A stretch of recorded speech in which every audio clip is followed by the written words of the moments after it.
This morning we are back, but we're back with a slight twist. We're back with a difference. The difference is that this morning we only have the members of the press corps present in the room this morning. We are following all of the established protocols. For those of you who are joining us for the very first time, we say welcome to you, and the format for this morning is quite simple and as per usual. The Premier will make his statement, and the members of the press corps will be given the opportunity to ask their questions. And of course, as per usual, we must emphasize questions, not editorials. When asking the questions, we kindly ask you to give your name and the organization which you represent, just in case we have to give follow-up information a bit later. Ladies and gentlemen, join me in welcoming to the podium the Premier of this fair and wonderful island of ours, the Honorable Mark A.G. Brantley. Good morning to you. Good morning to those who are listening and viewing.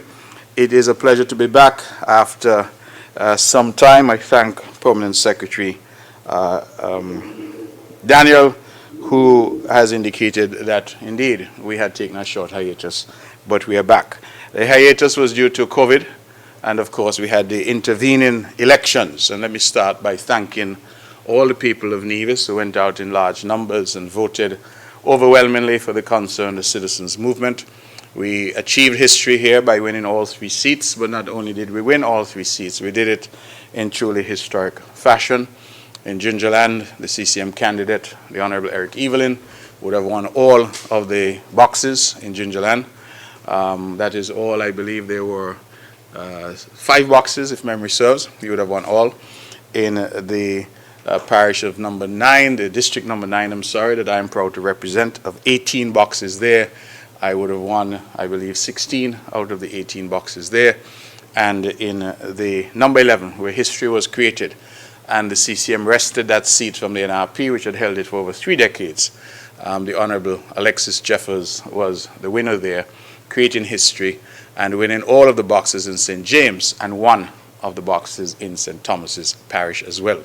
The mandate was overwhelming, and we have gone to St. Kitts and joined the unity government for a 2nd term. The ministries that have been allocated are the Ministry of Foreign Affairs and Aviation. I have continued in that capacity. Ministry of Agriculture, Fisheries and Marine Resources has gone to the Honorable Alexis Jeffers, and the Honorable Eric Evelyn has had the Ministries of the Environment and Cooperatives. And we look forward certainly to working with colleagues at the federal level to advance the interests of all Kittitians and Nevisians as we move forward. Just by way of update, and please bear with me, members of the press, because there are, of course, quite a few matters that I would like to mention. I would like to, of course, welcome you. Thank you for being here. And I see some new faces who have come over from St. Kitts. I want to thank them as well. On COVID-19, that has largely been the topic that has dominated us over the last several months.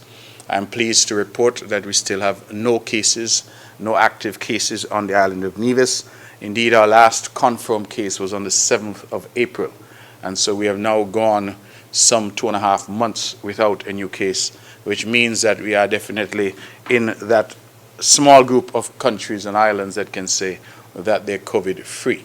And so I'm very proud again of the team. I want to commend publicly our team leader in Nevis, Dr. Judy Nisbet. The entire team here, the COVID-19 task force, have done a phenomenal job in keeping the people of Nevis safe. We're now moving to the next phase. And we have, for example, our nationals, many of whom were stuck overseas, who are coming home. Students are coming home, and some protocols have been put in place to deal with that. We, of course, welcome our people home. Recently, we had students who had come from Jamaica. Those were quarantined and now in good shape. All have left quarantine and been tested and are fine. We have had also some students who are due now to arrive from Cuba. And we expect some 23 students to come from Cuba, 6 of whom are Nevisian and will be quarantined on Nevis. And so we have facilities that are prepared, and we welcome our people home, and we will continue. Just so that people understand, the protocol is to ask for permission to come in from NASPA, that is the Nevis ENC Ports Authority, if you're landing in Nevis, or SCASPA, St. Christopher ENC Ports Authority, if you're landing in St. Kitts, and that permission will be dealt with. The conditions will be sent to you, and then you can make your way home. In terms of assistance to our students, I'm very, very proud that the Nevis Island Administration, from its meager resources, was able to offer $1,000 per month for 3 months to our students who are overseas. To date, we have assisted 40 students, and 40 students have received checks. I should remind students and parents that this assistance is not available to students who have returned home. The idea was to assist students who had decided to remain overseas and were enduring some hardship there. So if you have returned home, please understand that this assistance is not available to you. 40 students, therefore, have been assisted, and we're grateful for that indeed. Now, let me go very quickly to some sectoral or ministerial matters. The NCDF, the Nevis Cultural and Development Foundation, has asked me, and I'm proud and privileged to mention that starting tonight, we're launching something called BLAC, B-L-A-C, and that is intended to mean bringing life and culture.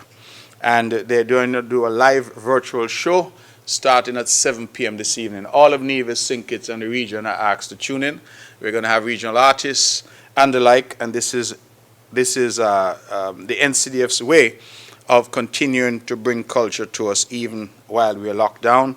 The first episode is going to be all about saying thank you. Thank you to God for His mercy that brought us through this pandemic thus far. And of course, we're in the hurricane season, and we continue to ask for God's grace and blessings as we make it through. Let me switch quickly to education. There have been a lot of questions asked naturally about our schools, reopening of our schools, and so let me go through some information on education. I start with the TVET, the CDB TVET Enhancement Project. I am to say that that's about to start construction in Nevis. Construction is expected to commence in early July. A new technical wing will be constructed at the Gingerland Secondary School. The old technical wing has already been demolished. A 2-story building will be erected, and that will accommodate on the ground floor a building and furniture technology classroom, a cosmetology center. The first floor will house a technical drawing room and classroom and an electricity and electrical technology classroom. The local construction firm LEFCO won the bid to undertake the construction. I am told that there were 4 local and regional bidders, and LEFCO was selected. FDL Consult Inc. out of St. Lucia is charged with designing the structures to be built, and they will be on Nevis shortly, subject, of course, to the COVID protocols to start that process.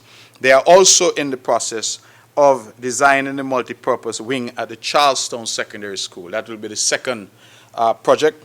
The GSS project, that is the project at the Gingerland Secondary School, is intended to last for 12 months. The TVET project comes at a cost of US $8 million.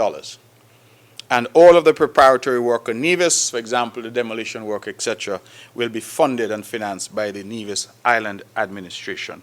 So I just wanted to say that. And for those members of the press who are interested in the bidding process, the bid was won by LEFCO Construction.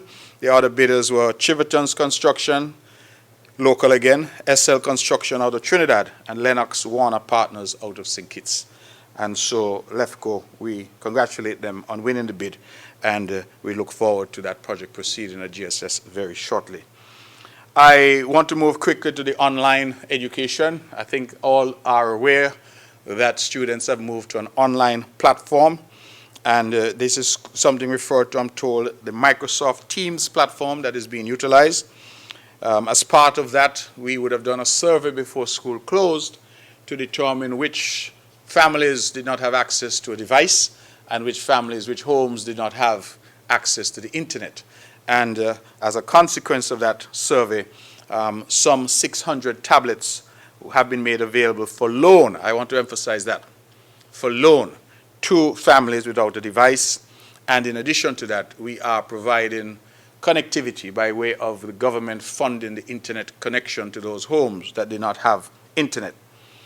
So far, the Department of Education in Nevis has distributed just over 200 of those tablets to students in 12 of our schools, and we are currently ensuring that nearly 50 households are provided with internet connection. Now, this is important. Parents and children who did not participate or were unaware of the survey that was done, they are not going to be left out. We are going to try, nevertheless, to facilitate those.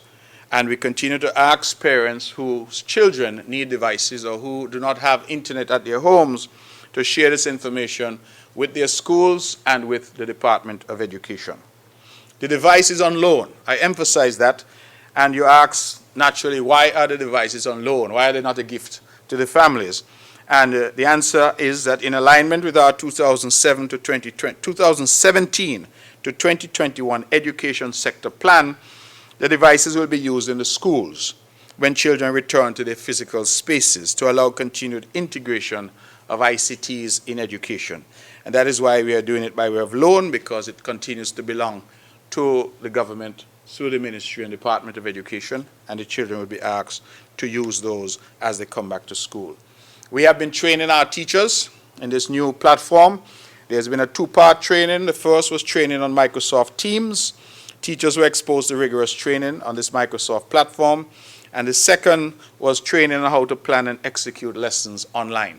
And so we have had to teach the teachers, and the teachers now are going to teach our students online. We would like to thank Flow and Digicel for their support during the transition to online learning, and we extend appreciation as well to CIBC First Caribbean, who generously donated $4,000 to assist us with our online process. Let me switch to CXC exams. We have had to assist some students who did not quite finish their SBAs and IAs, and those students have been allowed to return to the physical school structure to interact with teachers face-to-face, subject, of course, to the necessary protocols as to distancing and sanitization, temperature and health screenings, etc.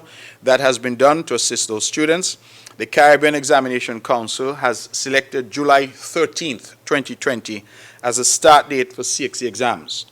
The exams will take place as follows: CSEC, July 13th to 4th August 2020, CAPE, July 13th to 31st, 2020, and CCSLC, August 5th to 7th, 2020. Moving quickly to the national assessments, I think all are aware that we did not have the test of standards this year. And that again was due to the impact of COVID, and instead of the test of standards, which is typically the standard that is used to place students into grades in high school, the ministry has instead decided to create a mechanism for the transition of students from primary to high school. And what are they going to do? They're going to use the students' grade 5 mathematics, language arts, social studies, and science grades. The use of mathematics, language arts, social science, and studies grades from terms 1 and 2 of year 6. So they're using essentially grade 5 and the first 2 terms of grade 6. And that will be used to assess students, that will be averaged, and students placed accordingly. In terms of early childhood education, we are very well aware that many people have been inconvenienced with young children. I am very proud that my government continues to be flexible with parents who have young children to ensure that those children are not left at home while the parents have to work. And the various departments and ministries have been working with parents to allow them to remain at home as much as possible to take care of their children while not suffering any reduction or taken away, if you will, of their pay. And so we have been working on that. We are asking those public servants who do not have children in that category and who may feel a little aggrieved that we are here to look out for each other. And I'm sure if they were in that position, they would want some accommodation as well to be extended to them. Since the preschools and the nurseries are closed, it means that those with young children clearly must take care of those children. And this government, which has always put our people first, will continue to facilitate those parents who must be at home with their children. That is being done on a case-by-case basis for the various ministries. The early childhood sector should understand that we'll continue to work to see how we can get them back open in the shortest possible time, again, given the exigencies of the COVID-19 pandemic. We would like to express a very special thank you to all of the education officers, staff at the Department of Education, the people at the Information Technology Department who have done extremely hard work, the principals, staff, and ancillary staff for their continued commitment, and of course a very special thanks to our parents, our students for their patience as we, of course, were trying to create a new structure never before done where we've moved education online for this period. And we think that we've now created a template that moving forward should make us more resilient when the time arises. Let me move quickly to tourism by way of update. I think many people have been asking about the Pinnace Park and when the Pinnace Park is going to start. The process is well advanced. I myself had hoped, and I think I've said from this rostrum time and time again, that I'm urging those in charge to get going. What I've been advised is that, in fact, so rigorous is our planning process that it's our own government that is holding us up at this point. So everything else is in place. But the planning officials have said that the EIA and the consultation and all of that has to be done. And I believe that for those members of the media interested in good governance, this is an example where even a government project is being held up because the planning process has to run its course. And that is what is happening here. I am told, however, that the EIA report from physical planning that it's in, that it will be considered as quickly as tomorrow, Friday, when they meet, and that thereafter we will know where we're going. And so the intention is to have that project started. I think the public would be aware and would remember that it was last year, August, that the president of Taiwan visited Nevis and we had the symbolic turning of the sod. And so, yes, we have lost 3 or 4 months to COVID, but the reality is that many are anxious, including myself, to get this project going. But such is the process, and this is a government that respects the law and respects the process, and so we have to do that. I just want to signal to our local people, a population who might be seeking work, that the construction company will be hiring carpenters, steel benders, masons, stone wall builders, and other workers in short order, and they should look out for the advertisement in that regard so that they can, of course, benefit from that. I believe all of us know that tourism continues to be our mainstay, and the tourism industry has been locked down, shut down, and has suffered more than any other in terms of our local economy. What we have now done is started that reopening process. I'm proud that the bars and restaurants and the like, that they have now been allowed to reopen. We have relaxed the hours of operation, and they are permitted now to sell alcohol. And that has to be done, of course, under the strict controls. We have now a COVID, I like to call them the COVID police, because we have a task force now that is going around and ensuring that establishments are in order and that they're conducting themselves appropriately. We are asking, of course, all establishments to continue to ensure that they function in the appropriate way. Reopening of borders, reopening of hotels, guest houses, etc. We are anticipating, and some consultations would have already started. In fact, this afternoon at 2 p.m., we have a wide-ranging conference call with stakeholders in the hotel sector to determine what their views are. They are clearly anxious to reopen, and people are anxious to get back to work. Thousands of people are currently out of work because the hotel and tourism sector has been shut down. And so we have a wide-ranging call with stakeholders on St. Kitts and on Nevis, spearheaded by the Honorable Lindsey Grant, our Minister, Federal Minister of Tourism. I hope to be on that call as well. And the idea is really to begin that consultative process with our stakeholders and our hoteliers in particular to get a sense of where they are in terms of their own readiness for reopening and what views they may have. If we can do that, reopen the hotels initially locally, it gives us, when I say locally, within the domestic space, it gives us an opportunity for staycations. Many of you, after a tough political season, might want to take a weekend or two at one of our local resorts and enjoy the amenities there. It allows us to do that, and of course allows the hotels to test their readiness. The borders and the opening of the borders is the next big step. And we are looking very carefully. That conversation has started, but we're looking very carefully on what other countries have been doing. Jamaica has been open now for just about a week. We are seeking to learn from them. Antigua and Barbuda has opened, and just yesterday we had the sad news that they have 39 new COVID cases that have been imported. So it tells you that reopening the borders is not without risks. The question is whether or not we can find a balance between the risks associated with reopening and naturally the risk of remaining closed and seeing a collapse of the local economy. So that is the situation. Our own view from the Nevis Island administration and as the Premier of Nevis is that we must find that balance, but where possible we err on the side of the health and safety of our people. And so that is the Gordian knot, if you will, that we have to seek to untie in terms of how we maintain safety and security of our people, but at the same time respond to those who naturally need to get back to work and respond to the hoteliers in particular who would have invested millions of dollars and who want their plants to reopen so that they can benefit. So this is what we are looking at. In terms of COVID-19 protocols and training, we have had various protocols proposed by the WTO, the OECS, CARPHA, CARICOM, the CDC, and we are aware that the Four Seasons Resort has been working with Johns Hopkins University.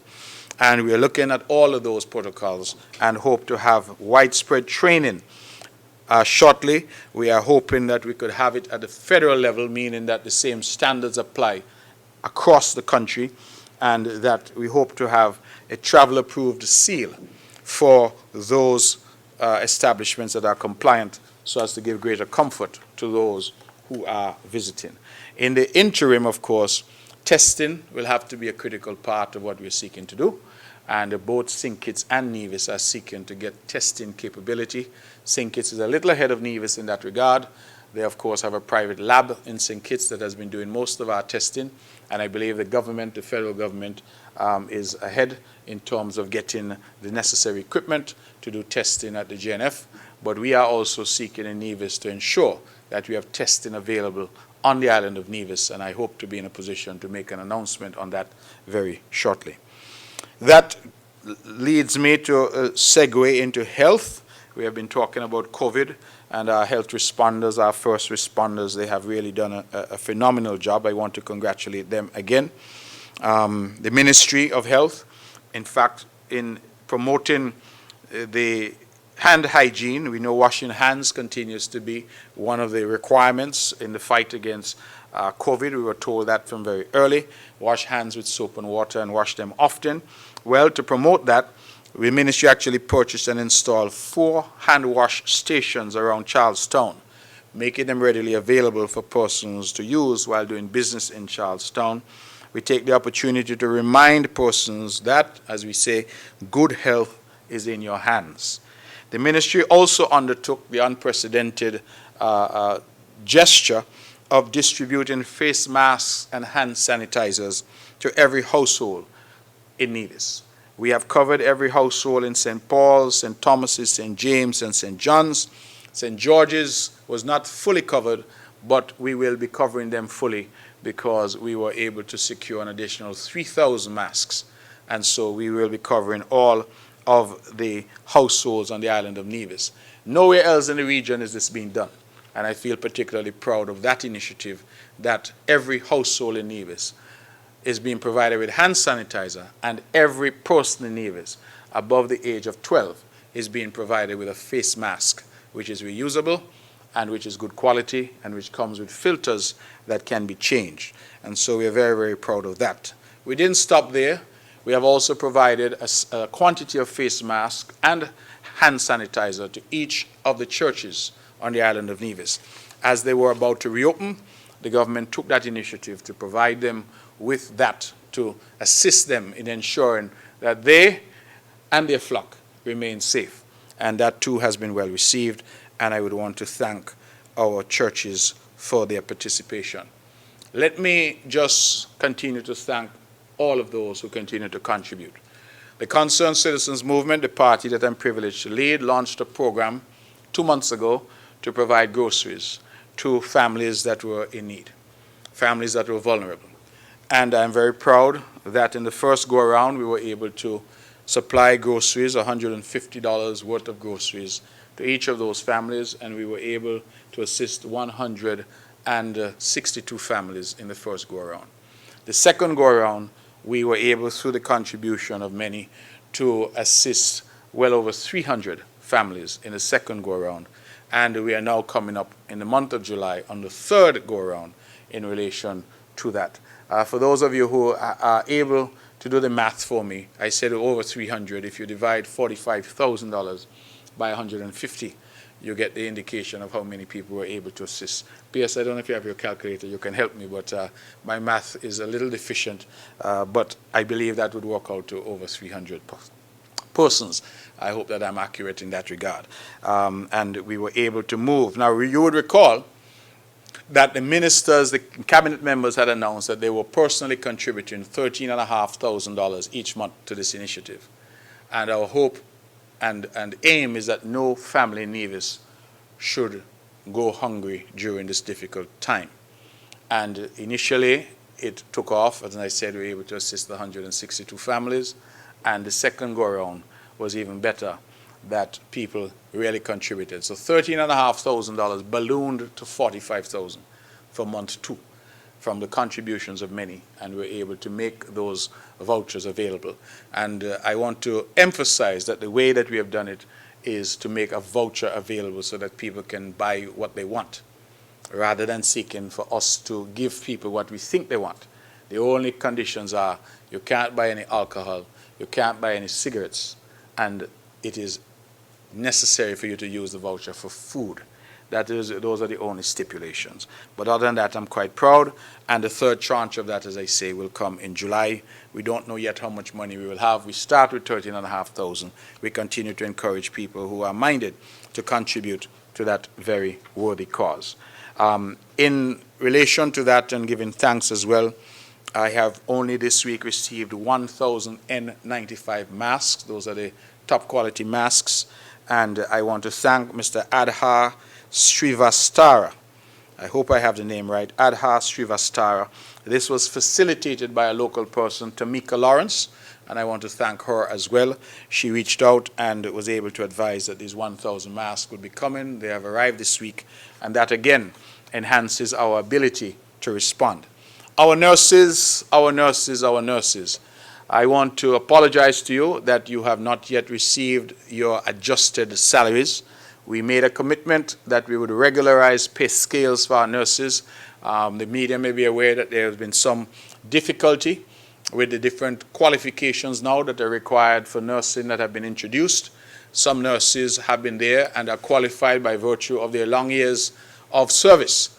Others have come and are qualified by virtue of their formal education. And there were certain disparities.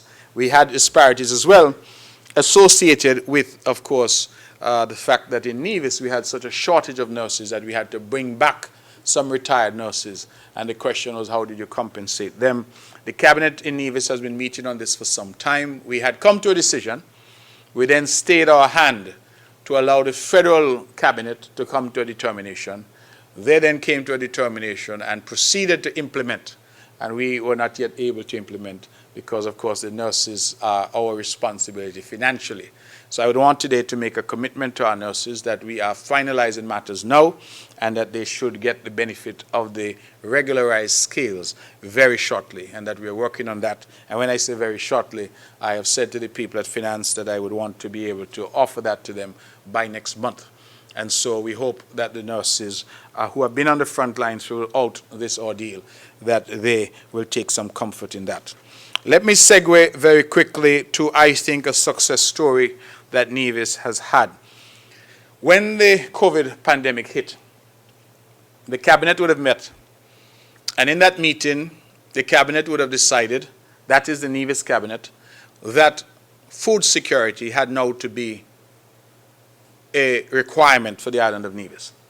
That the people of Nevis should no longer be wholly dependent for their food supply on container ships coming in from Miami every week. We have fertile land, but for years we know that agriculture was not attractive to our people. And so we decided that we would embark on a concession package in Nevis that was specifically geared to stimulating greater food production and food security. And what did we do? We offered a package to our farmers where we said that you would get free water for 6 months. You would get free seeds and free seedlings. You would get free fertilizer. you will get free preparation of your land, whether it required backhoe, excavator, or it required plowing. We will do that for free. We expanded that to provide free fencing materials. And on top of that, we have provided some labor for free as well to our farmers to assist them with planting and with reaping, as the case may be. We have not stopped there. For our animal farmers, we have waived most of the prices now at our abattoir to make the slaughtering of animals far easier and cheaper for them. For our fishers, we have embarked on the unprecedented journey of providing free fish pot wire to our fishers. We've given them the first roll free and any rolls thereafter at a 50% discount. Now, what is perhaps most commendable about this effort is that for our farmers, we have not restricted it to commercial farmers. We have offered assistance as well to what we call backyard farmers. And I will say, members of the media and the listening public, that I have been impressed beyond measure at how our people have risen to the occasion. I want to publicly commend our Deputy Premier, local Minister of Agriculture, and now Federal Minister of Agriculture, the Honorable Alexis Jeffers, and his team, his Permanent Secretary, Huey Sargent, his Director of Agriculture, Randy Elliott. They have done a phenomenal job. And I want to commend our farmers who have risen to the occasion. We are definitely impressed at what we are seeing.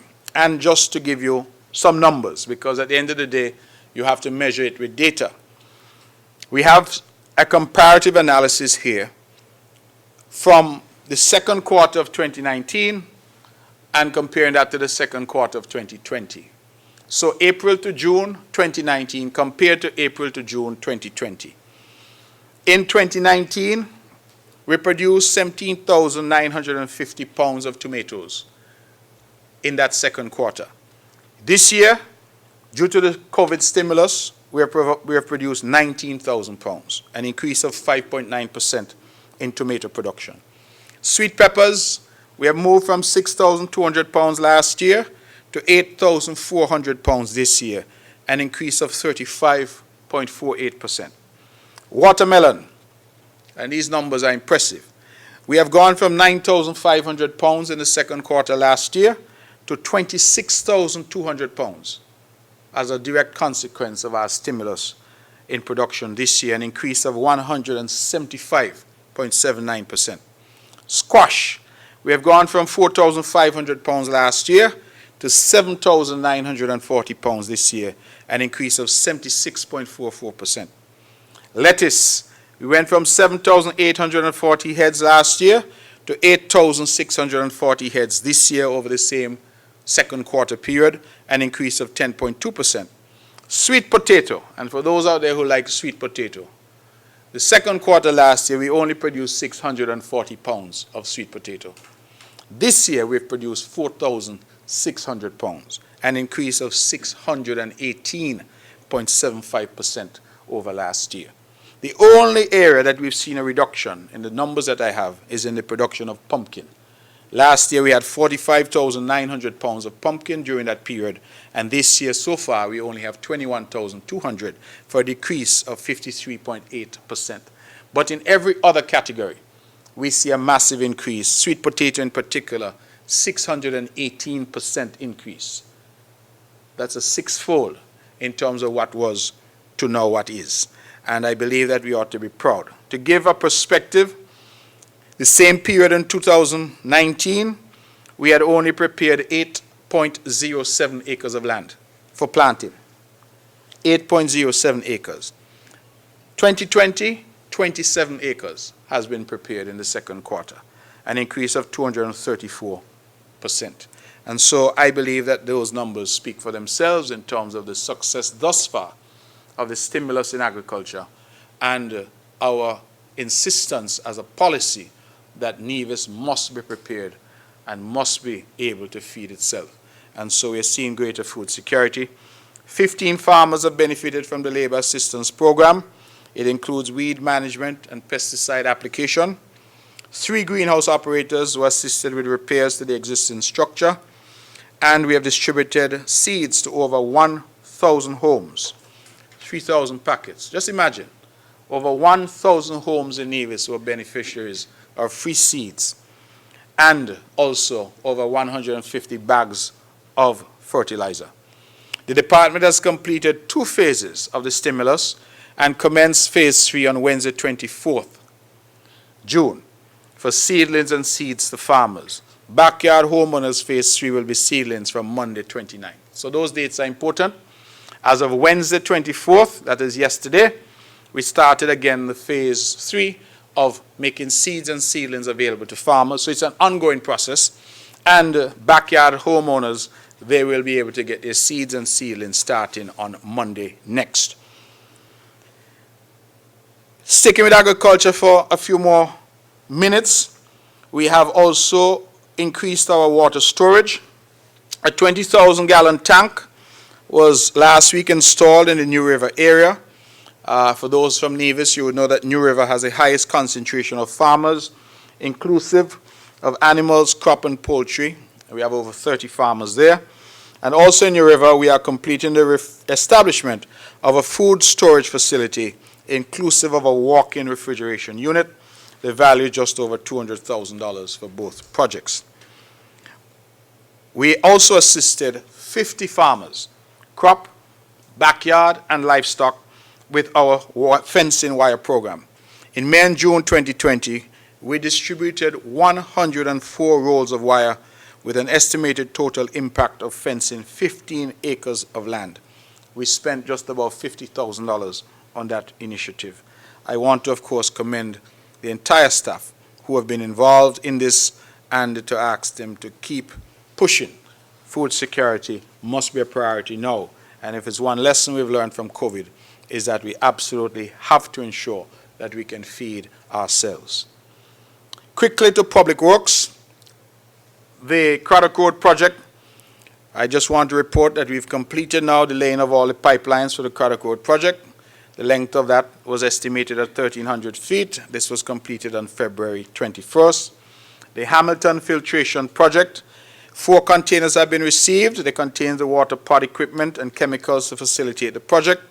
However, due to travel restrictions imposed by COVID-19, the progress of the project has been delayed. Other activities related to the project were the installation of power to the site, which has been completed. The well was also pump tested to ascertain the safe yield. Several options are being investigated to get the technocrats here to set up the filtration system. And just to remind the public that Hamilton well was dug. It is a high-producing well, but the chemical content in the water was not fit for human consumption.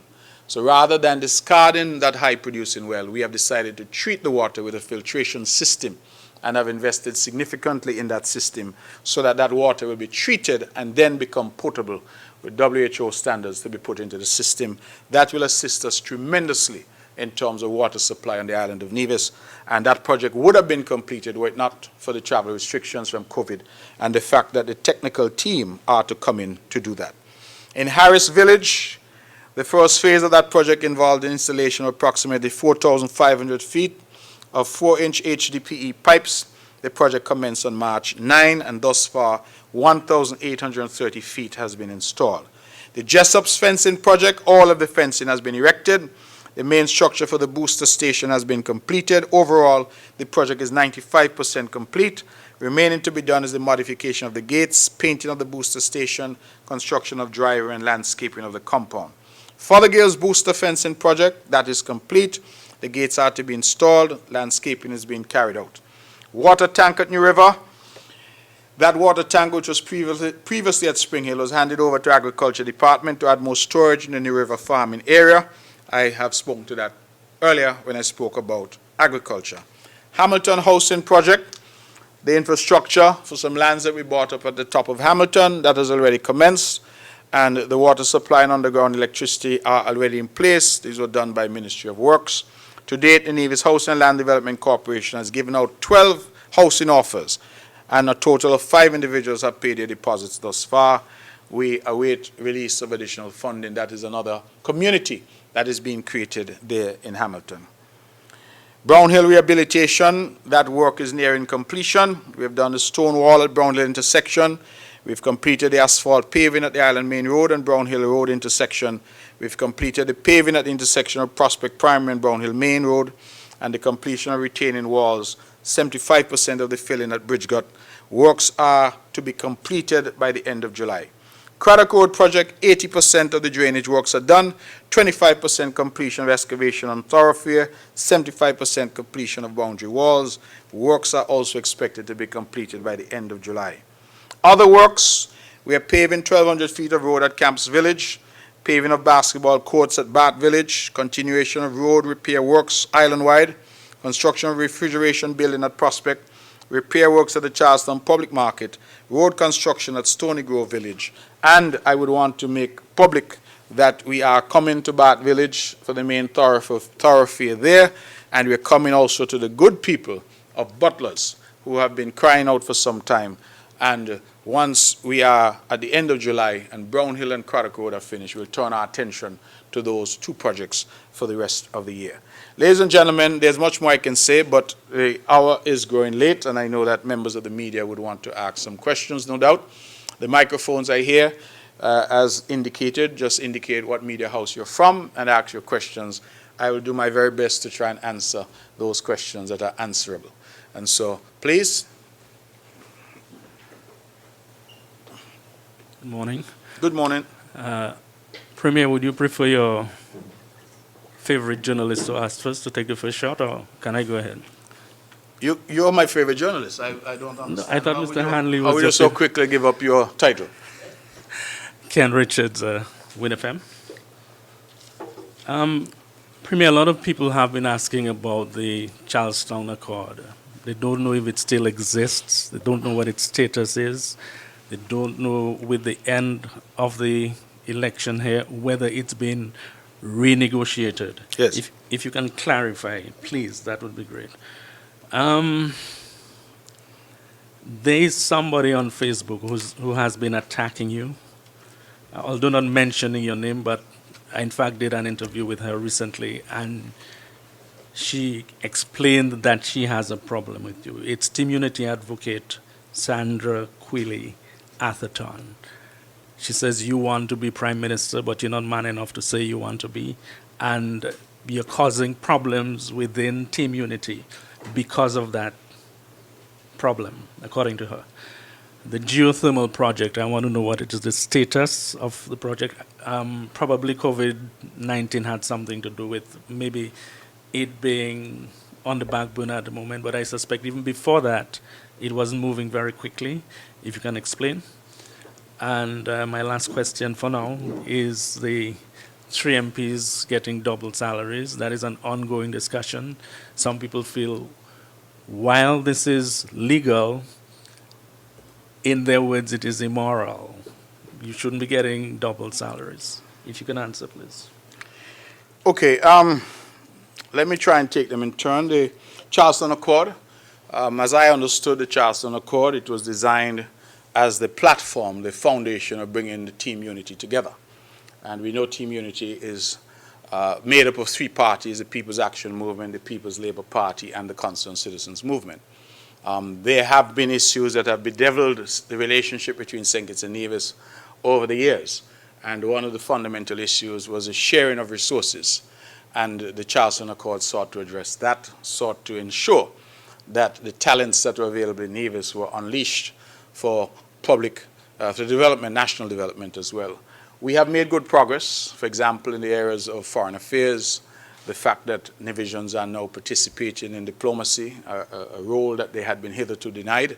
And I take great pride that as Minister of Foreign Affairs, I have shepherded that particular aspect where Nevisians, since 2015, and for the first time in the history of the country, are ambassadors and working in the diplomatic corps at home and abroad. So that has been one thing that we have seen in terms of tangible difference. Nevisians represented now on all national boards. That is also a tangible difference. And we have seen Nevis and Nevisians getting a better share of the national resources that flow from the Citizenship by Investment program. I, however, have been on record saying, and I continue to say, that the full rigor of the Charlestown Accord has not yet been implemented. And that is something that I have already telescoped to the Prime Minister has to be done and done early in this term that we have to give full rigor to the terms of the Charlestown Accord, particularly as they relate to the sharing of resources from the Citizenship by Investment Program. Those resources continue to be lopsided in terms of the share that goes to our brothers and sisters in St. Kitts compared to what comes to the island of Nevis. And so while Nevis is getting more than it has ever received in the history of the country, we know that we are not getting what was agreed in terms of the percentage shares. And that has now to be a matter of urgent discussion and resolution between the NIA and the federal government. And I believe the Prime Minister has already signaled his willingness to sit and to resolve those issues. And so the Charlestown Accord continues to be the basis of our engagement, and we will continue to engage on that basis with our counterparts on St. Kitts. The Charlestown Accord was intended, as I said, to be the foundation, the basis on which we would engage among the three parties and between both islands. You mentioned the geothermal project. You are correct. We had some momentum. We, in fact, had cleared the lands, and we hoped that we would have, at this stage, been doing what is necessary. But everything crashed with COVID. We've lost the last several months due to that. I'm aware now that the parties are in discussions because there have been some requests to revise some aspects of the agreements, and those requests are being dealt with. And so legal teams have been engaged over the COVID period and continuing to try and get a resolution on those issues. A new company has come into the fray, a company called Albioma, A-L-B-I-O-M-A, and Albioma has joined NREI as the entities that are involved in that project. And so Albioma has had its own requirements that we are seeking to address. And so that is where we are. Once I have hard information, Mr. Richards, I will certainly be willing to bring it forward.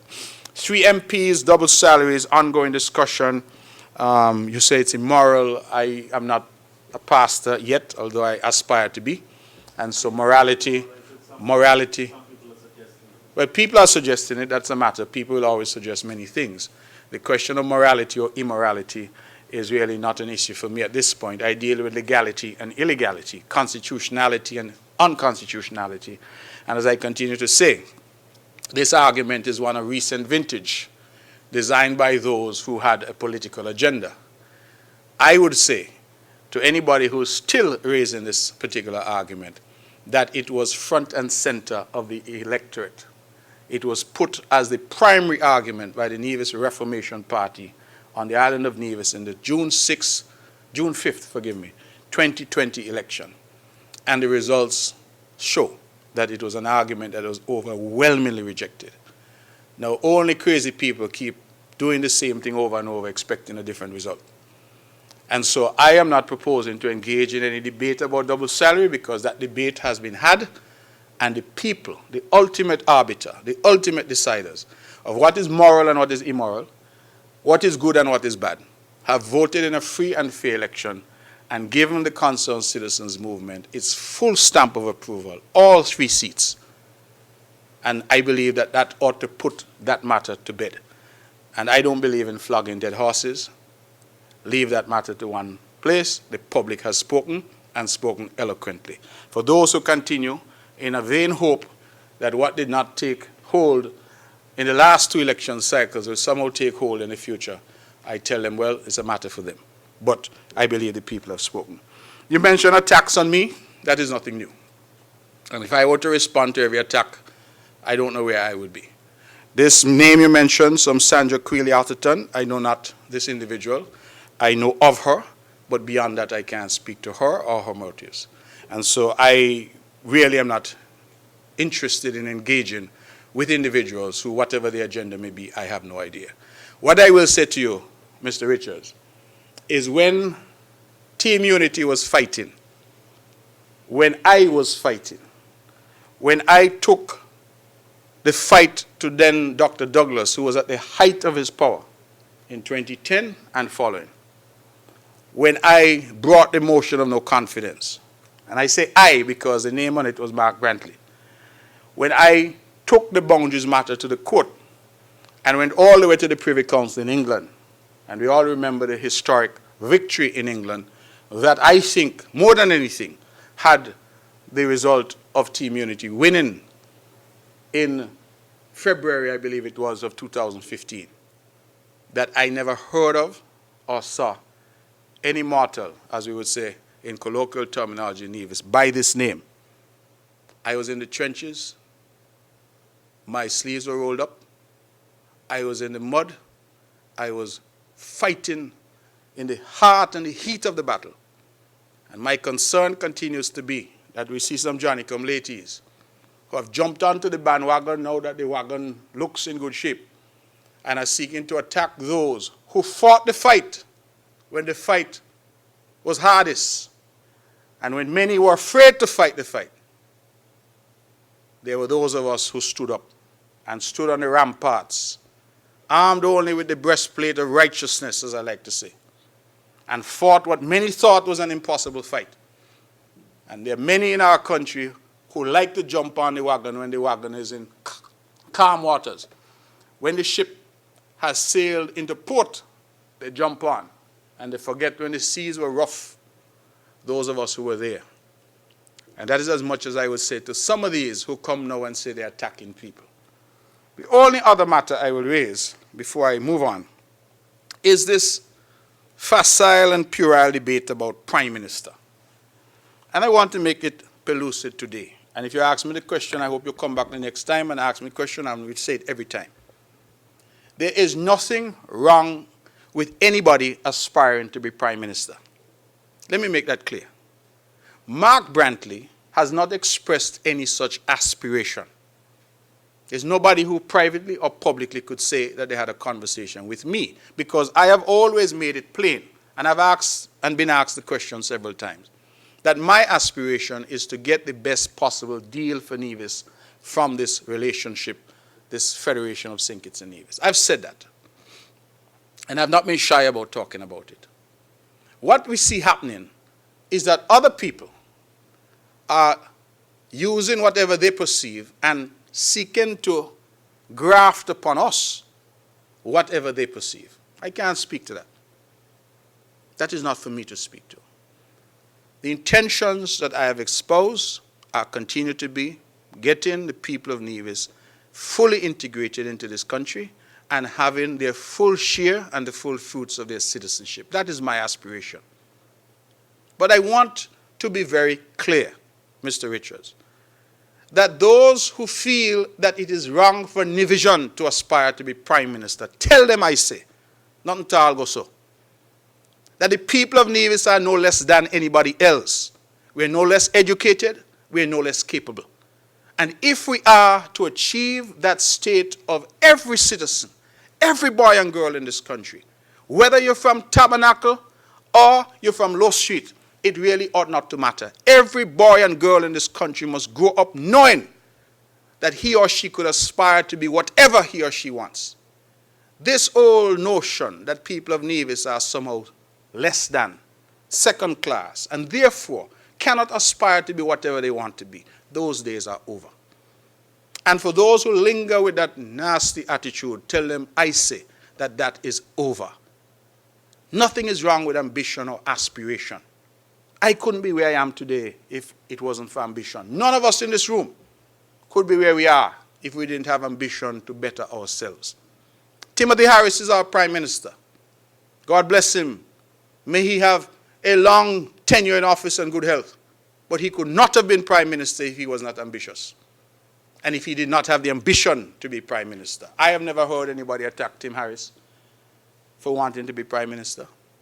I have never heard anybody attack a boy from Bastia who grew up in difficult circumstances and became our first Prime Minister and national hero, Dr. Simmons, for wanting to be Prime Minister. Nobody has ever attacked Dr. Douglas. He had 20 years and he came back looking for more. And nobody said that he was somehow disqualified from being Prime Minister. So why is it such a furor if Joe Public says a Nivision could be Prime Minister? It comes from a deep-seated view by some that the people of Nevis ought not to be allowed to aspire beyond a certain level. And I condemn that unreservedly. I think it is particularly difficult when some who are launching these attacks are Nivision themselves. That is particularly galling, because that tells me that they have no regard for their history, no regard for their island, no regard for the people of Nevis. And that is as much as I will say on that, but I do not want people to feel that the people of Nevis ought not to be allowed to aspire.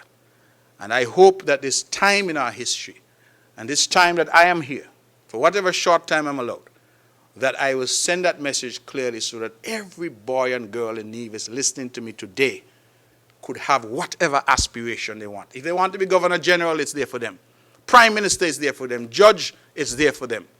Diplomat, ambassador, everything must be there for them, just as those things have been there for the people of St. Kitts. That is all that I'm saying in relation to that particular matter. As to this individual and the attacks, they will continue to talk to themselves, because I have as my personal motto and mantra, ignore the noise. It has worked very well for me. Yes. Good morning. Monique Washington, St. Kitts Nevis, Observer newspaper. Mr. Premier, during the COVID pandemic, the NIA would have taken a loss, I would say, in revenue when it comes to the reduction of the residency and work permits and the relaxing taxes and things like that. My question is, with all this money not being collected, how does the Nevis Treasury stand, and will it continue to be able to pay its employees going forward? On the onset of COVID-19, persons who were impacted would have been able to have a reduction in electricity and water and so on and so forth. Now, all of this comes to an end basically in 3 days, in 3 business days, let me say that.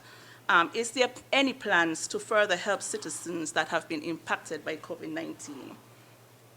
Now, I understand the decision to reopen the borders is a federal decision, but what I want to know is what is your stand in the reopening of the borders as it relates directly to Nevis?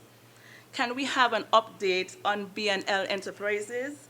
And as the Federal Minister of Aviation, what are your plans as it relates to the Vance Army International Airport? And can we also have updates on the police station, the hospital, the second phase of the Overly Pier, the Charlestown Pier, the Mondo Track, and can you tell us if all these projects are still on budget? Thank you. Well, you need a press conference for yourself, based on all that you've asked here.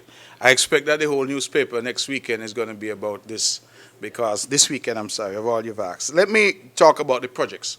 I think that in a previous press conference, or perhaps it would have been in a statement, because I've made a few, we did indicate that we've put most capital projects on hold because we simply do not have the resources to execute the capital projects that we had budgeted for. Remember the budgeting process. We say what we intend to do, but those intentions are largely based on revenue and the necessary income to be able to achieve those projects. So you are correct that our income has dwindled to virtually nothing. And so our ability to execute some of these projects has really been impacted adversely. And so projects that are already in train, like the Newcastle Police Station, we will seek to complete. I believe that Minister Jeffers, who's charged with that project, we should be in a position to announce an opening fairly soon on that project. Other projects which are waiting for another phase, like the Mondo Track and the Pier at Wally, etc., those we have put on hold because we must be able to find the resources in order to complete those particular projects. It is just the way it is. I believe that this year would have had a very good year were it not for COVID, but there were other plans. This is the nature sometimes of small economies such as ours. We are buffeted by forces from outside that we have no control over. So COVID came, and therefore COVID would have prevented us from proceeding. B&L Enterprises had proposed a very ambitious project to create what is called a transportation hub here on Nevis. That was the project that was being discussed. Post-COVID, well, I shouldn't say post-COVID because we're still in the COVID period. During this period, we have written to B&L to say that we would not wish to continue with that project of that scale. And what we are now proposing to do at the Vance Army International Airport is a much reduced scale of project. We've asked them if they're so minded to participate in that, where we would want to do some work there to make the airport more viable for private jet traffic and for regional traffic in particular, rather than what was anticipated, which was to create an international hub to bring flights, long-haul flights from Europe, etc. We thought that given the circumstances now and the uncertainty associated with travel going forward, that would no longer be a wise course. And so we are in discussions with them to scale back what it is they had proposed and to bring other partners into play as well to assist us with a smaller version of what we had initially anticipated. So that's where we are with BNL. We have written to them to indicate that to them. Van Samer International Airport, I've kind of answered that because I've said that what we now intend to do is to have a private jet facility and, of course, a better facility to accommodate the regional traffic, Liats and the Seaborns, etc., and what they call the regional jets, which can take, say, 100 people or so from, say, a port like Miami. So we are looking at that. We are seeing the hotel sector, the potential for hotels chartering, particularly the big hotels like Four Seasons, that groups could charter. And so we are saying that if we can get that done, then they can charter directly to Van Samer as opposed to having to land on our sister island of St. Kitts. So we're looking at those possibilities to do that project. And as I said, we have so far been able to get some others on board to buy into that particular vision. And so we hope to be able to have plans that we can unveil very shortly. Federal decision as to the opening of the airport, you are right that we have deferred to the federal government in relation to these matters and are working closely with our colleagues over there. My own view is, as I expressed in my opening statement, that we have to reopen. I believe that it is inevitable. We cannot remain closed off from the rest of the world forever. And so while the safety and security of our people has to be our number one priority, we cannot ignore the fact that we have hotel plant, we have investors, we have people who are out of work. And we cannot continue indefinitely with thousands of people not working. We're not just talking about Four Seasons, we're talking about Marriott, we're talking about Park Hyatt, Montpelier, Nisbet. And when you start to add up the people, not only directly in the hotels, but those in the restaurants, those in the tour operators, the taxi drivers, you're talking about thousands and thousands of people impacted. How is a taxi man going to pay for his bus? How is a tour operator going to pay for the scooters that he has just invested in for tourists? How are the restaurateurs going to pay? How are they going to pay the rent? All these people at Port Zante, for example, who have jewelry stores and pay high rents, how are they going to afford if we continue to keep the country closed indefinitely? So I am saying that we have now examples around our region, and we must look to those examples, take from them the best safeguards that we can. But I believe that we must also be straight and practical with our people, that being COVID-free, as we are now, is a status that we would like to maintain, but it is perhaps impractical to think that you will forever be COVID-free. The nature of COVID being as it is, I think we have to prepare ourselves for the possibility in the future that we may have cases again. Our people are coming home. The wisdom now is that we can't stop our people from coming home if they want to come home. We have people who are stuck in hot spots right now, Florida and New York. Went there on vacation, got stuck, they want to come back. They may bring COVID with them, we don't know. But they are our people, and they're entitled to come. So you have all of these considerations, and I think that what we must do is strike the balance. But as I've said, my own view is that that balance must be struck in a way that emphasizes the safety and security. So the protocols must be developed, the hotels, the airports, the arrivals program, etc., to ensure that our people remain safe. The Nevis Treasury, you asked a very good question. I get nightmares every night. How do we pay our public servants? How do we continue to ensure that we keep the lights on? It's a difficult question.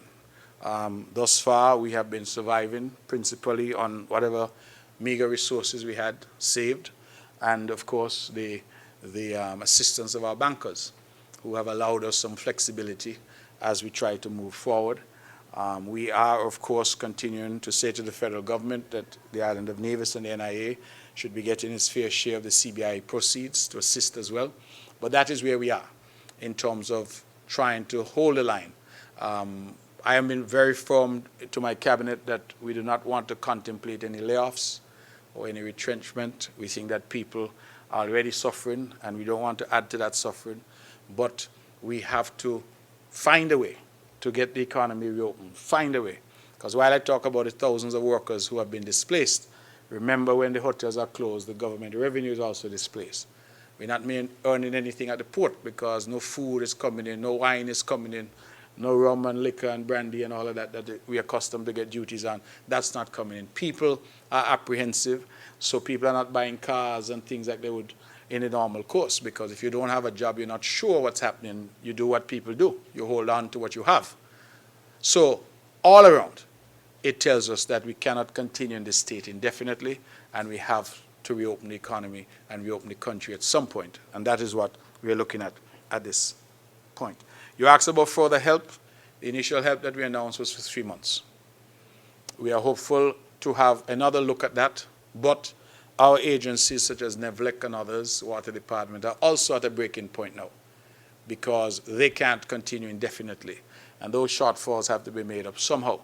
And invariably what they've done is come to the central government and said to us in the NIA, listen, we have lost X millions from these incentives that have been handed out. How is that now replaced? And so we are having a very tough time, I admit, to try and meet all those obligations. Our priority as a government was to ensure that our people were as comfortable as possible given the difficult circumstances.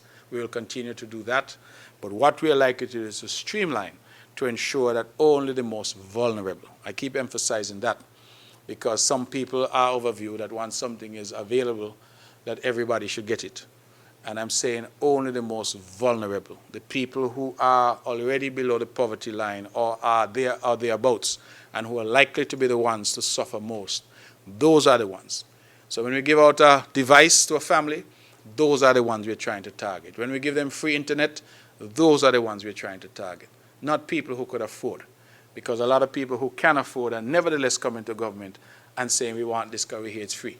And we're saying to them that is not what we intend to do. So we are likely to see a streamlining so that the most vulnerable continue to receive assistance, but those who can do better are allowed the opportunity to do so.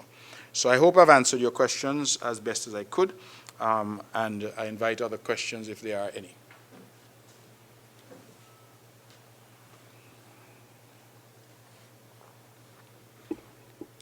Pleasant good morning to all. I am Bjorn Hanley, and today I'm here representing BHC Media. I would like to start by thanking the many persons who participated in the electoral process in the past election, and a special thank you to the good people of Gingerland, many of who would have voted for me in this past election. So I say a special thank you to the good people of Gingerland for welcoming me into their homes and for voting for me. Mr. Premier, I took note that during the election campaign, the CCM party, you didn't present a manifesto to the good people of Nevis, and you didn't present any plans and programs that you will do if elected into office.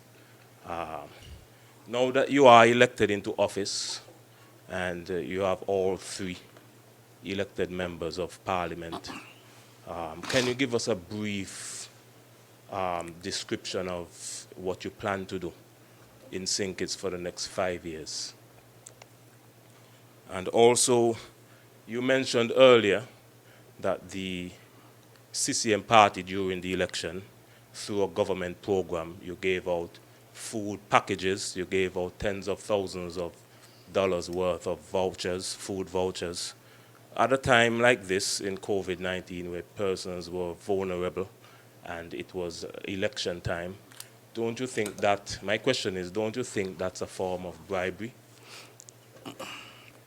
And if you could answer those 2 questions, and then I would see how I would get back to you on that.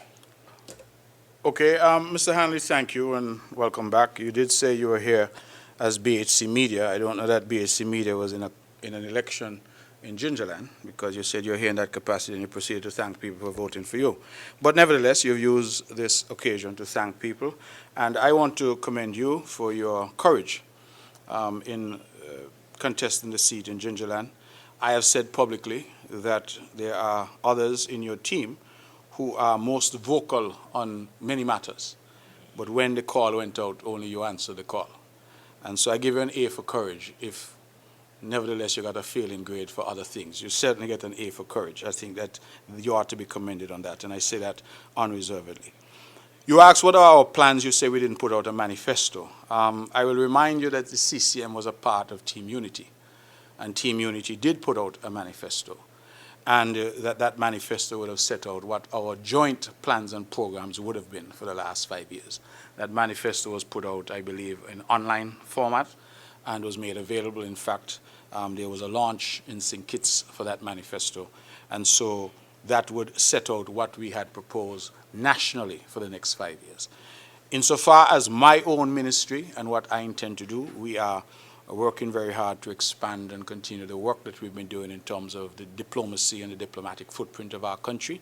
You will see a continued push for new diplomatic relations with various countries, particularly on the African continent. You will see a push for more visa waivers as we take the St. Kitts Nevis passport to the #1 passport in the Americas. That is our goal. Currently, we are second only to Barbados, and we hope to overtake them in short order. We are going to continue to press in terms of opening of offices in Abu Dhabi, in the United Arab Emirates, offices in Geneva, Switzerland, offices in Addis Ababa, Ethiopia. Continuing to work with the regional office that we've established in Morocco, where we have a national who is the ambassador there, in Mr. Ian Quealy. And we will, of course, continue to boost our diplomatic efforts regionally and internationally.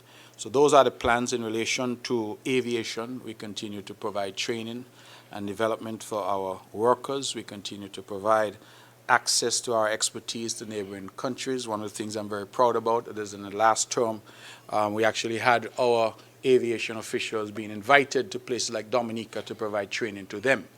And I believe that that is a clear indication of how well we are viewed in that regard.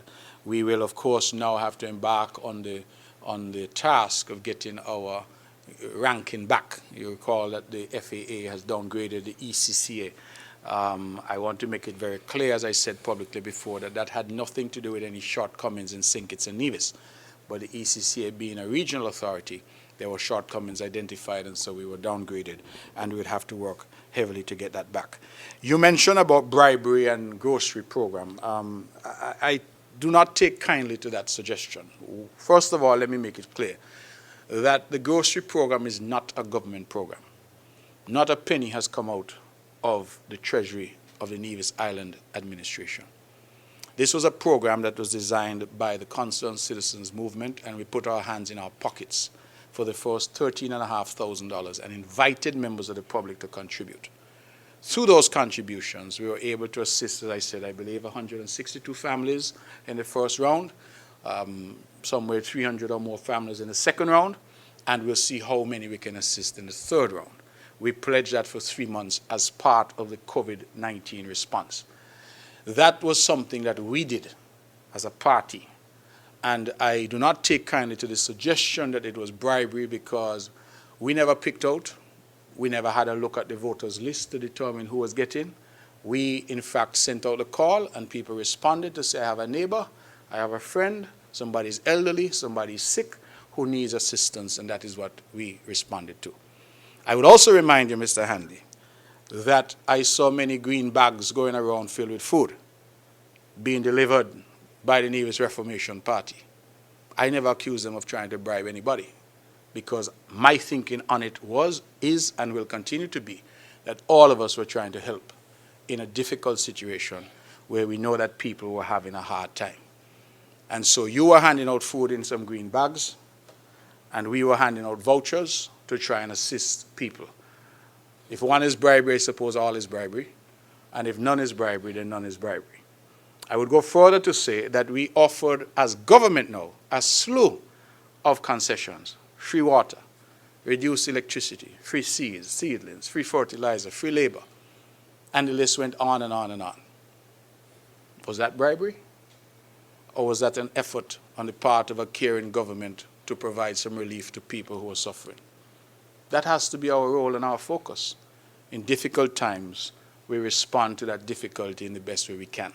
And the government has responded, and separately to that, the members of the government have put their hands in their pockets and responded as well.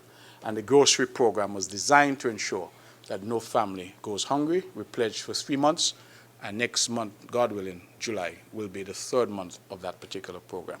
So I don't want this suggestion or that program to be tainted in any way, because I think just as the NRP was out with their green bags, delivering food, the CCM was out trying to assist people as well. Mr. Premier, you mentioned in regards to your plans, you mentioned that Team Unity published a manifesto during the election campaign. But I took note that Team Unity manifesto is a number of plans and programs that they will do in St. You have some federal programs. But you mentioned that you will go to St. to negotiate for the good people of Nevis. But if you don't have an individual plan for the island of Nevis, take into St. Kitts, how exactly will you negotiate? What exactly will you say? Federal programs are meant for St. Kitts and Nevis. That is not something to negotiate for. Team Unity have some federal programs, and they have individual programs that they're going to do, roads, buildings, stuff like that. But you, on the other hand, the CCM party does not have a plan for Nevis that you will take to the Team Unity administration to negotiate. So my question is, what exactly will you negotiate for if you do not have a plan for the island of Nevis? In regards to bags, you confirmed that you did deliver bags and thousands of dollars worth of food vouchers for the CCM party. You said did that. And you mentioned green bags were given out as well. I cannot speak to that because I didn't have any green bags to give out in Gingerland, so I cannot speak to anything. All I delivered to the good people of Gingerland was my plans and programs. Went to see them door to door, and I delivered my plans and programs. I didn't deliver $1. I didn't have $1 to give. I didn't give anybody any money. I didn't give out any green bags. I didn't give out any food vouchers. All I delivered was plans and programs. So that is why I'm here today, to thank the good people of Gingerland for their strong support, considering the circumstances. Thank you. All right, Mr. Hanley, thank you again. I'm not surprised you didn't have anything to give out because we understood you were left out in large measure of the NRP plans. So it's not your fault. That's why I've given you kudos for your courage, because I know that you were cut adrift. You had no support. And so if you didn't have any green bags, I'm sorry.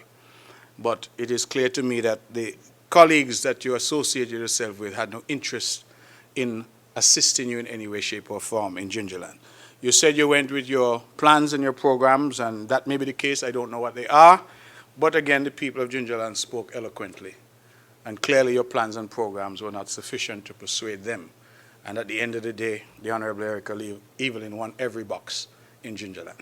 So the voice of the people is the voice of God. You have thanked them, I think, as you ought to do. And I thank them as well for their participation in the process. You talk about the NIA, the Nevis having a plan. I think that the question betrays a thread that I have seen throughout this federal campaign, and that is a misunderstanding of what a federal election is about. People must remember that there is a Nevis Island administration, which went to the polls. We went to the polls to determine that administration in December of 2017. And there were manifestos, competing ideas set out for the island of Nevis and exclusively for the island of Nevis. That manifesto is what continues to guide my government. As Premier of Nevis, that is what guides us. So if you want to know what our plans and programs are, look to the manifesto of 2017. We have had, of course, setbacks. Some areas have not been able to be delivered because we've had exogenous shocks like COVID that we couldn't control. But to ask us what plan for Nevis you took to St. Kitts in a federal election doesn't quite grasp what a federal election is about. Federal election by its nature is national. Because of how the Constitution is structured, in a federal election, yes, you will hear they're going to build a school in Bastille because there is no local government in St. Kitts.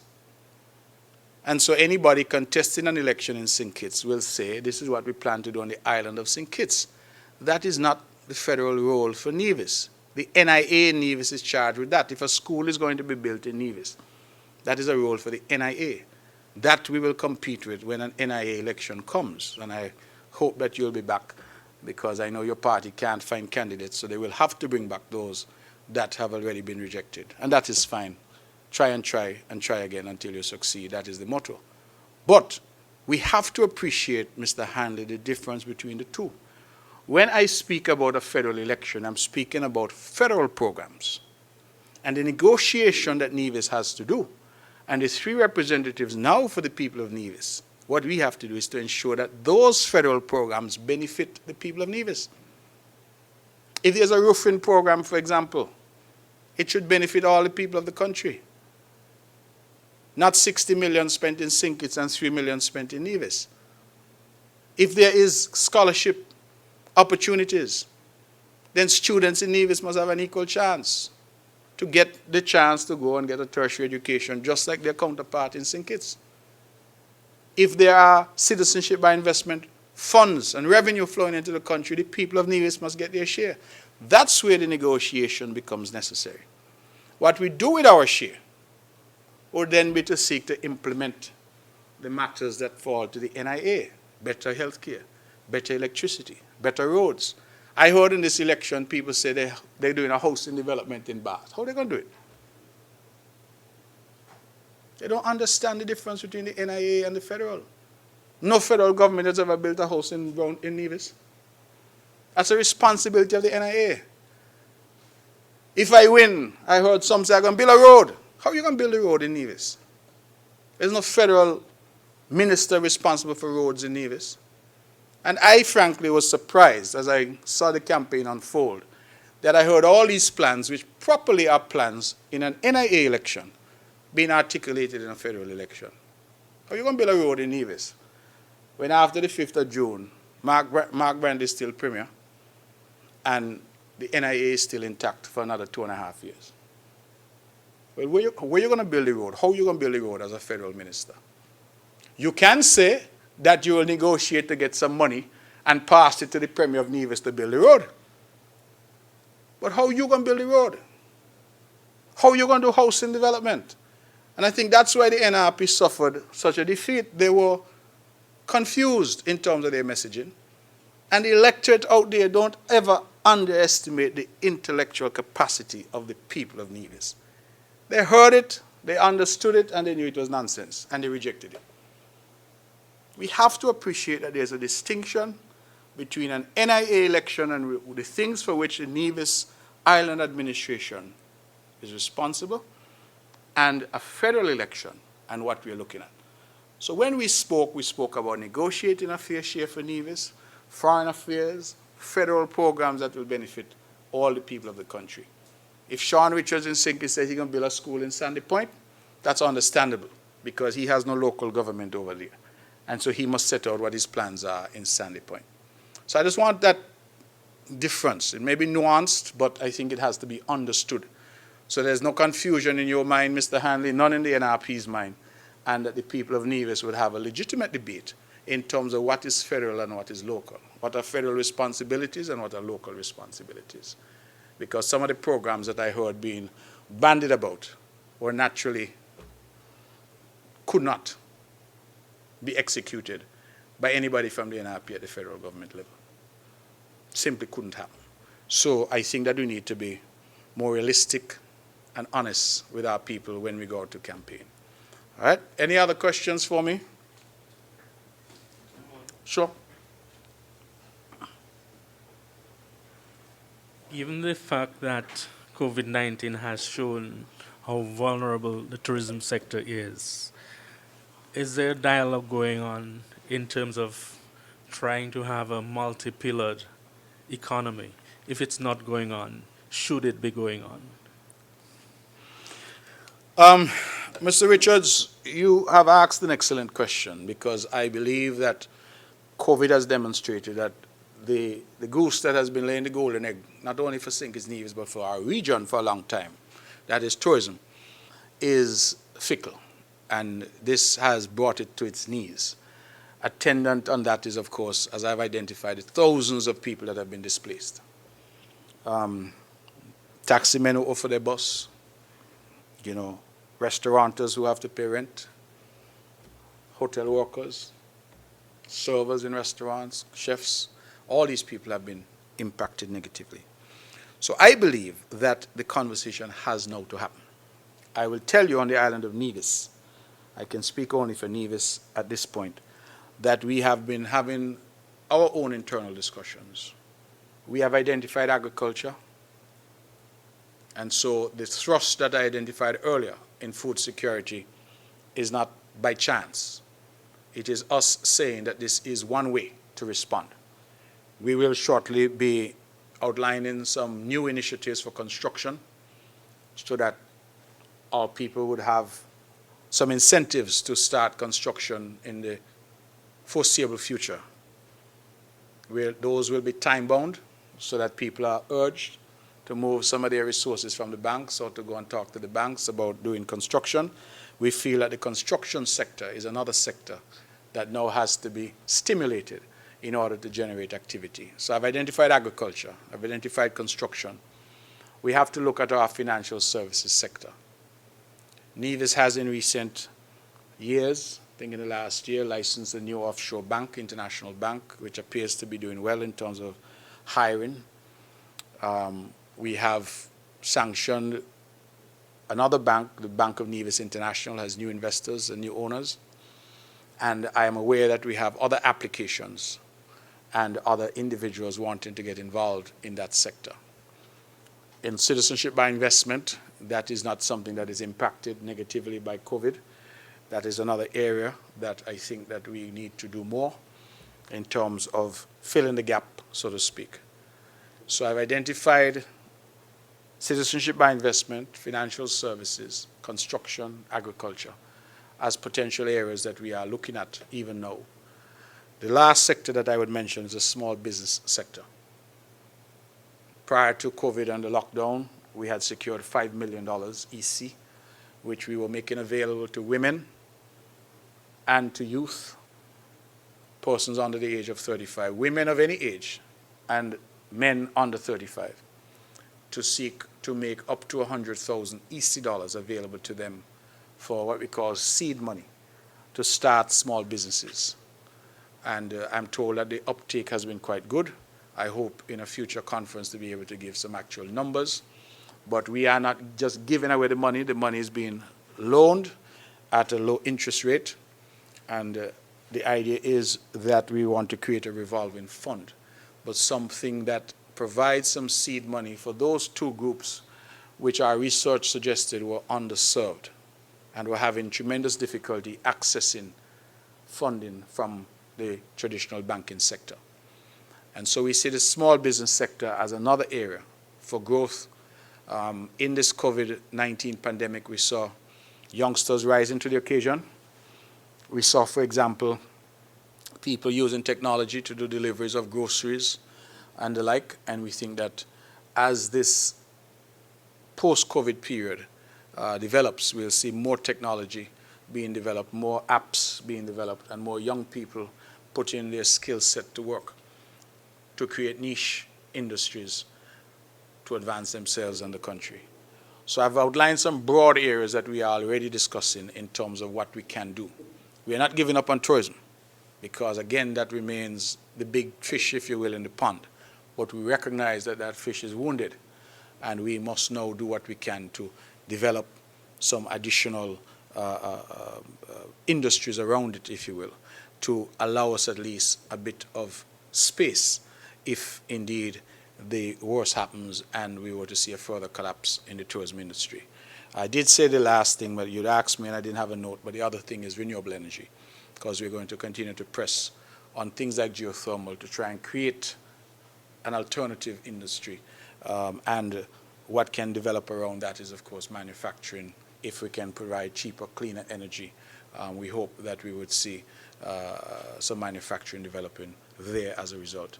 We had other areas. For example, I have said publicly that we in fact had a new operator for our call center in Brownhill, which when that call center closed, it displaced well over 100 people. I think it was 132, if memory serves. And we had secured another operator who was coming in to start. They indicated they would start with 80. They were actually on the airport in Miami en route to St. Kitts Nevis when we asked them to abort because we were closing the borders. And they were not able to come in and spend 14 days in quarantine. And so we have continued that dialogue, but with the borders closed, with the call centers, as you know, being as they are, which have people in close proximity.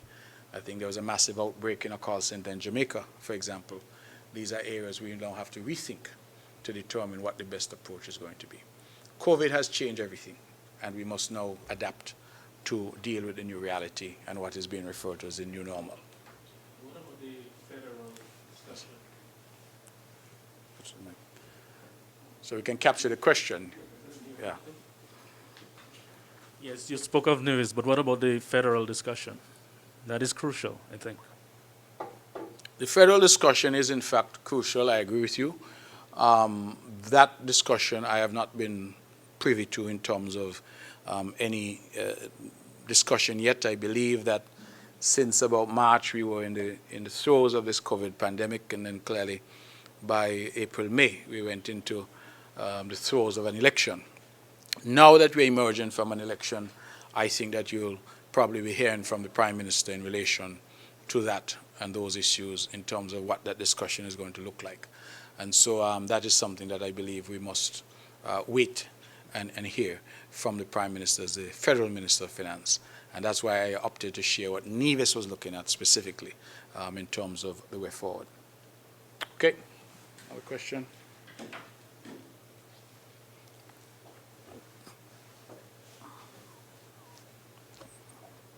Good afternoon, everyone. Good afternoon. And, good afternoon, Premier Brantley. Jarvis Vaughan from Vaughan Radio. We just have 3 questions, sir, but first of all, congratulations to you and your CCM party in securing 3 seats in the Federal Assembly, and by extension, the Team Unity movement. But, sir, with regards to all that has been said, you mentioned, of course, that there are X amount of pounds for tomatoes and sweet potatoes and what's not. Yes. But is it enough to say, sir, for the record, of course, that Nevis is well taken care of when it comes to food security? And the second question is, I know that you have expressed just a little while ago that the CBI proceeds, a certain percentage, of course, for the CBI proceeds, are part of the manifesto when it comes to the island of Nevis. But in addition to that, sir, what can the people of Nevis expect from the CCM party now that it has increased in the number of seats in the federal parliament? And the final question is, now I know you mentioned that with regards to your portfolios, do you think, sir, that of course you are now 3rd in rank when it comes to the federal government, you are the leader of the CCM party, and of course you are the Premier of Nevis, but do you think that perhaps you should have been given more to your portfolio, so to speak, or are you satisfied with what you have been given, sir? And those are my few questions. Thank you very much. Okay, thank you. I'll start where you left off about being satisfied. I believe that the Ministry of Foreign Affairs and Aviation is a significant ministry, and it is a ministry that I have sought to do the best I can. I believe that the performance of that ministry has been evident, and that people have at home and abroad commended the performance, and so I feel that it is an area that we ought to continue. It is a ministry where you are allowed to interact with the world, and therefore opportunities such as scholarships and the like that we have been able to develop, I think, is of great benefit. Just last week, two young ladies in St. Kitts advised me that they were going off to Romania to study, and one said that she also had an offer from Azerbaijan. And I was very impressed with that, because it tells me that the messaging and the constant reiteration that we ought to seize opportunities when they arise, that is taking root, and to see 2 of our young women are heading out and taking that challenge for a free education in those countries that are not traditional insofar as we go to for education warm my heart. And I'm hoping that Nevisians who are listening will do likewise, because I continue to encourage them to take advantage. So I feel that that is the position. The ministries, insofar as Nevis was concerned, we had some discussions, of course, and some back and forth with the Prime Minister. My colleagues are satisfied with the ministries that they've been assigned. They feel that they can do good work for the benefit of both islands, the country, in those ministries.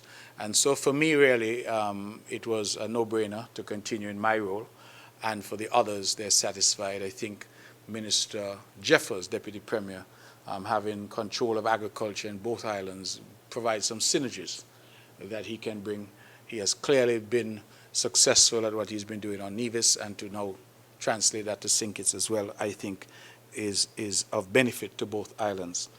You ask, is it enough for the question of food security? My question would be, how does one determine what is enough? Our pledge in Nevis is to seek to ensure that we are better at food security, that we have greater food security on the island. Will we be completely self-sufficient in food? That is unlikely. I don't know how many countries can boast that they're completely self-sufficient.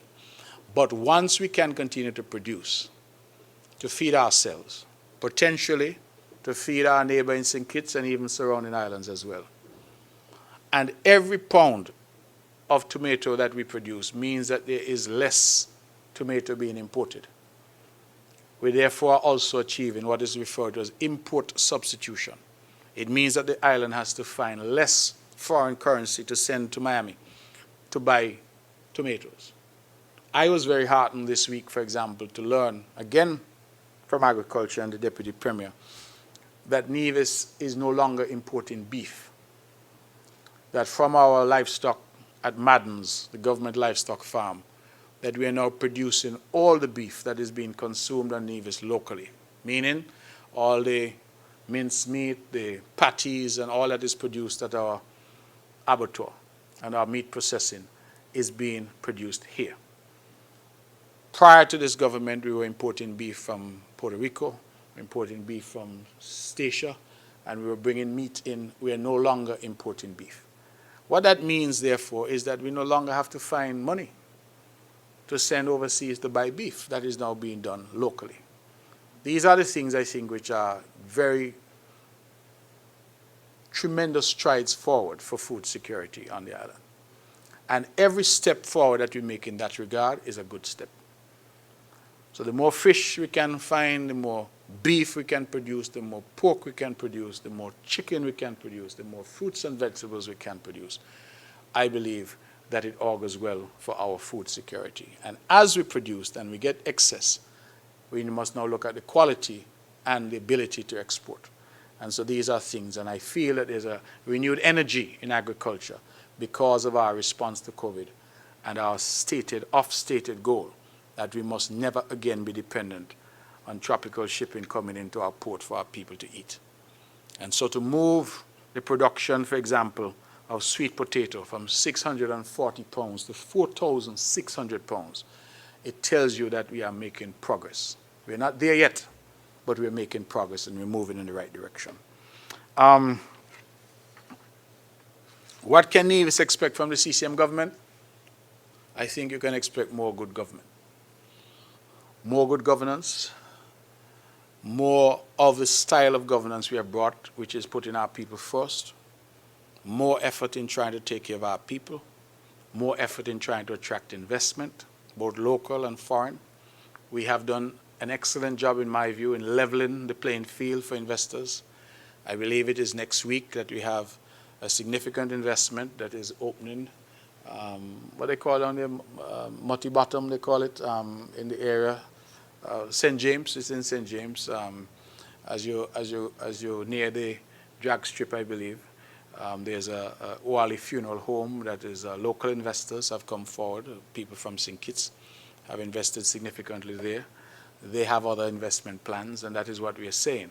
And I have said from this rostrum time and time again, investment must not only be people coming in from someplace in a straw hat and flip-flops. We must also encourage our own people to invest.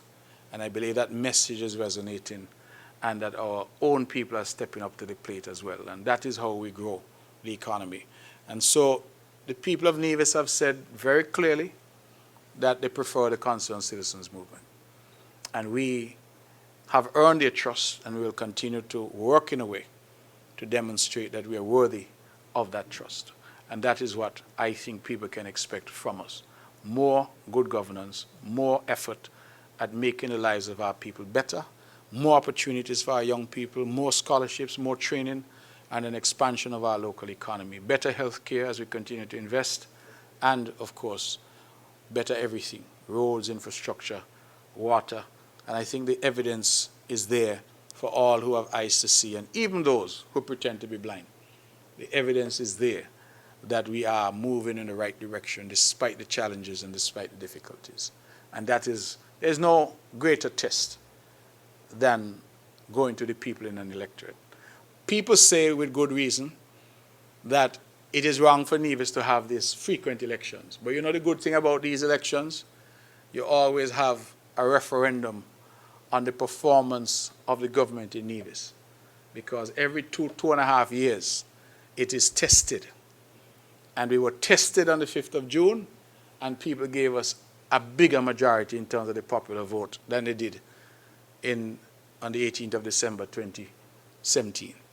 So it tells me that the people are satisfied, despite the naysayers. And there's nothing wrong with that. In a democracy, we expect that people will talk. But despite the naysayers, it tells me that the people of Nevis are saying that they are satisfied thus far with what they're getting. Because if after 2.5 years, they've given us an even bigger mandate, created history. I mean, who would have thought that the CCM could ever get 420 votes in St. Thomas's? Think about it. In all my years as a candidate, and I have won consistently federal elections since 2007. I won 2007 by 30 votes. I won in 2010 by 148. I won in 2015 by 340.